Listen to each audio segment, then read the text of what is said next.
y ahora pido volver al periodo precursor. Se producen hechos y articulan discursos en esta etapa. En 1771, por ejemplo, se da este documento del Ayuntamiento en México, de la imperial, nobilísima y muy leal Ciudad de México, que presenta ante la corona como una representación a favor de sus naturales. El autor es Joaquín de Rivadeneira y Barrientos. Es un audaz alegato de autonomía criolla. El documento califica a los españoles como extranjeros. Entre 1780 y 82, y aquí recuerdo lo que todos ustedes tienen presente, se desencadena una ola de agitación social y armada que pone en jaque el dominio español en los Andes.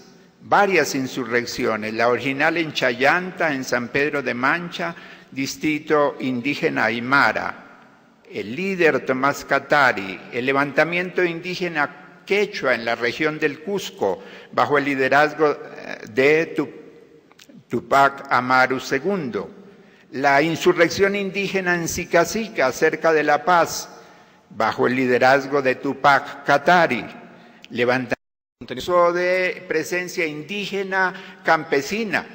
En la Nueva Granada y los Andes venezolanos se trata de la protesta de campesinos, comerciantes con participación criolla en una activa economía mercantil simple, que resultaba muy sensible a las políticas tributarias y a los cambios en ellas. Esos movimientos surgieron bien contra los impuestos, los estancos, los monopolios, contra los abusos de corregidores, contra la mita indígena, por la mayor participación de los criollos en la administración local. John Phelan, refiriéndose a los comuneros, ha subrayado el formato ideológico tradicional en relación con el cual se produjeron los levantamientos, por lo menos en la Nueva Granada. Y ello lo lleva a descartar que se pudieran invocar estos levantamientos como antecedentes de la independencia. Pero habría que preguntar que si esa enorme participación humana y la cobertura de esos movimientos no dejó consecuencias en la en apariencia formidable e inconmovible arquitectura de las instituciones del imperio, y si los dejó allí, debió dejarlos también en la conciencia. En 1795, recuerdo el levantamiento de negros, mestizos y pardos en la Capitanía General de Venezuela. La articulación de un discurso americano, por otro lado, en Vizcardo y Guzmán, Miranda, Nariño, Espejo, o el famoso sermón de 1794 del fraile dominico, para no dejar todo por cuenta de los jesuitas, Servando Teresa de Mier, que traza una ecléctica continuidad de Quetzalcóatl al apóstol Tomás y a la Virgen de Guadalupe. David Braden ha seguido, particularmente para México, las raíces muy profundas y el lento proceso de formación de lo que él llama el nacionalismo mexicano. En el virreinato del Río de la Plata, tanto en Buenos Aires como en Montevideo, los vecinos asumieron la defensa contra los desembarcos ingleses en 1806 y en 1807. Conformaron milicias, depusieron al virrey Sobremonte, nombraron en su reemplazo a Liniers. Todo eso son hechos, ejercicios de soberanía antes de la coyuntura de la independencia. Y son llamativos las reflexiones que se hace el ministro de España en Francia cuando se produce la firma del Convenio de París de reconocimiento de Inglaterra de la independencia de sus antiguas colonias. Dice, jamás ha podido conservarse por mucho tiempo posesiones tan vastas, colocadas a tan gran distancia de la metrópoli. A esta causa general, a todas las colonias, hay que agregar otras especiales a las posesiones españolas, a saber, la dificultad de enviar los socorros necesarios, las vejaciones de algunos gobernadores para con sus desgraciados habitantes, que les impide que atiendan sus reclamaciones. Circunstancias que, reunidas todas, no pueden menos de descontentar a los habitantes de América, moviéndolos a hacer esfuerzos a fin de conseguir la independencia tan luego como la ocasión les sea propicia. Y quien lo escribe no es nada menos que el conde de Aranda, 25 años antes de la invasión napoleónica a la península. La proyección multirregional de los ejércitos patriotas. Con excepción de México, ninguno de los países que emergerían del proceso de independencia la conquistó en virtud solo del esfuerzo de los que en esa época eran sus habitantes.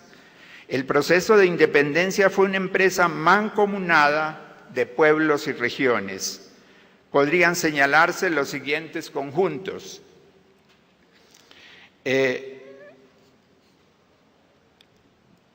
Por un lado, México, Centroamérica, o sea, Nueva España, la Capitanía General de Guatemala, con su audiencia, el conjunto, que sería Colombia, la Capitanía General de Venezuela, la Audiencia de Quito y el Virreinato de la Nueva Granada, el cuarto, que es la base contrarrevolucionaria, el Perú, y por último ese conjunto que asocia el Virreinato del Río de la Plata, Buenos Aires y las provincias interiores, la Capitanía General de Chile y el Alto Perú. Pues se pueden discutir seguramente como estos conjuntos, por ejemplo, la banda oriental, pero en principio creo la idea es acertada, el mapa, digamos, refleja los conjuntos que se crea, que no fueron los reinos anteriores, que se crean en la guerra de la independencia. Son 5 y luego podemos ver cualquier mapa actual. De esos 5 conjuntos saldrían por lo menos 16 países. Entre 1810, para seguir hablando de los ejércitos, y 1824 se conforman y actúan varios ejércitos patriotas en Hispanoamérica. No me voy a referir a todos, incluso apenas mes y medio después de conformada la Junta y el primer gobierno en Buenos Aires, en mayo de 1810, ya sale un ejército, el de Balcarce y Castelli, hacia el Alto Perú.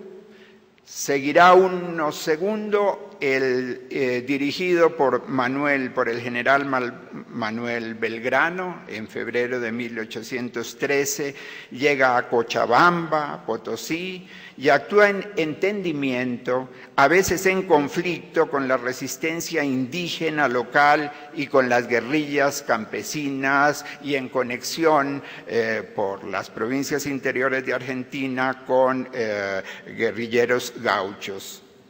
La organización militar actúa también en Cochabamba, Potosí, Santa Cruz de la Sierra.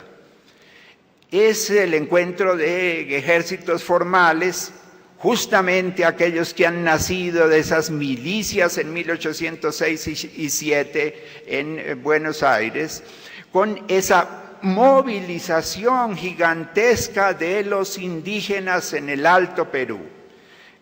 Hablan incluso del ejército cochabambino.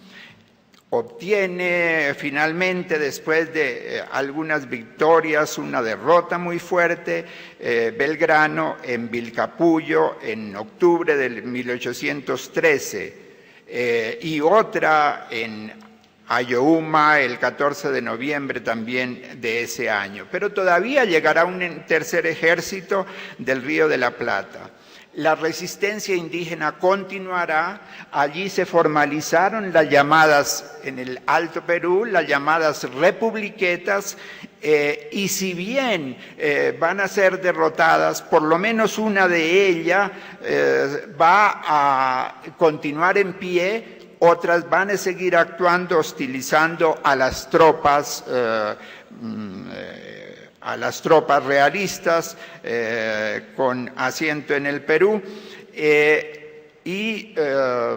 Pues esa última guerrilla dirigida por José Miguel Lanza y esa última republiqueta espera y recibe la llegada de Sucre a comienzos de 1825.